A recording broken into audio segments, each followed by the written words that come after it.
American political ഫിലോസഫറായ Murray ബുക്ക്ചിൻ വർഗീയതയെ സാമുദായിക ഉടമസ്ഥതയുടെ തത്വങ്ങളും പ്രയോഗങ്ങളും എന്നാണ് നിർവചിച്ചത്. നിലവിലെ പ്രധാന ചോദ്യം ഇതാണ്: ഇന്ത്യയിൽ വർഗീയതയ്ക്ക് എന്താണ് സ്ഥാനം? ഉത്തരം വളരെ സിമ്പിളാണ്. ഒന്ന്, അധികാരം. അധികാരം ഉറപ്പിക്കുന്നതിന് വേണ്ടി ഇന്ത്യയിലെ പല രാഷ്ട്രീയ പാർട്ടികളും എടുത്തുപയോഗിക്കുന്ന ആയുധം തന്നെയാണ് വർഗീയത. ഓരോ സമുദായവും ഓരോ വോട്ട് ബാങ്കുകളാണ്. ഭൂരിപക്ഷത്തെ പുകഴ്ത്തിയും ന്യൂനപക്ഷത്തെ തളർത്തിയും ഓരോ രാഷ്ട്രീയ പാർട്ടികളും ലക്ഷ്യമിടുന്നത് ഭൂരിപക്ഷം എന്ന വോട്ട് ബാങ്കിനെ തന്നെയാണ്.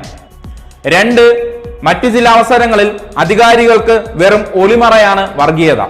പ്രധാനപ്പെട്ട ചില പ്രശ്നങ്ങളിലെ ചർച്ചകളിൽ നിന്ന് നാടിന്റെ ശ്രദ്ധ തിരിക്കാനുള്ള വെറും ഒളിമറ.